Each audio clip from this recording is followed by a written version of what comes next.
I feel truly honored and privileged to have received all these blessings from so many historical and important temples and custodians. This is the beauty of our country, that we have so much, such a rich tradition, such a rich history that all of us can be enriched from. This is what we need to protect for our future generations. And as a government, we are determined to make sure that future generations also get to enjoy the blessings of places like this, but also to experience the culture that is protected here.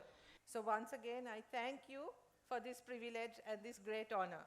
While sitting on the stage, I also learned a lot about this village, this place, this site. I have to say that the information I received made me a little upset.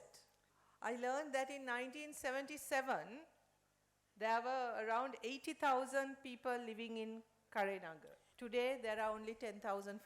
Then I also learned that some of Jaffna's and some of Sri Lanka's and perhaps of the diaspora's richest, wealthiest, best educated people come from Karenagar. That is wonderful. But the problem is that they had to leave Karenagar in order to be educated, become wealthy, and make something of their lives. So what about all those people who couldn't leave? Are they not citizens of our country also?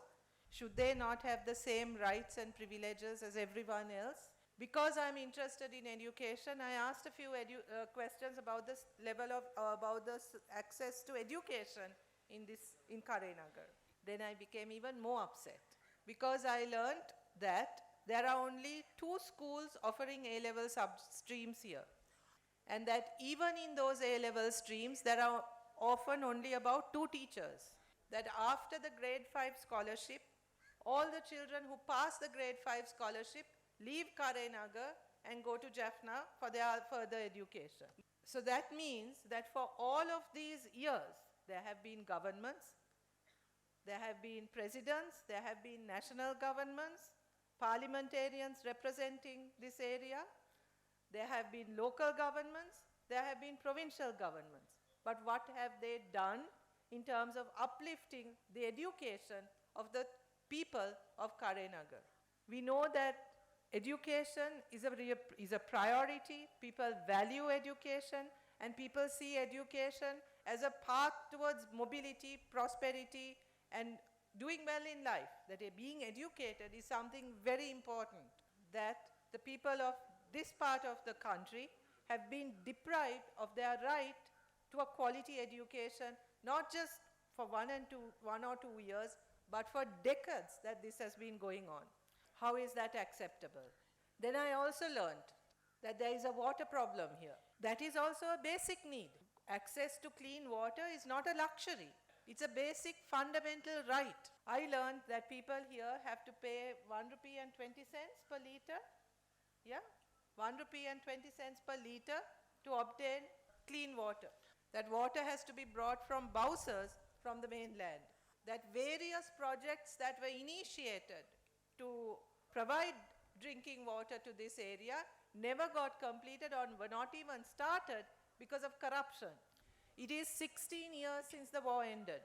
So yes, we can say, yes, there was a war, so this part of the country would lag behind when it comes to things like basic things like roads, education. Okay, there's an impact of the war.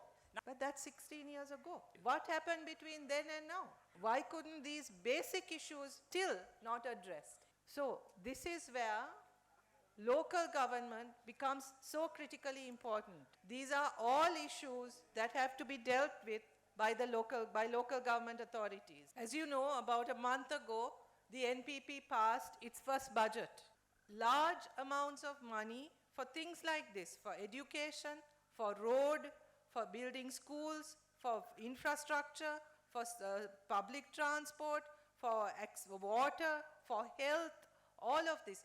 Large amounts of money have been allocated to your local government councils. But that money has to be spent wisely.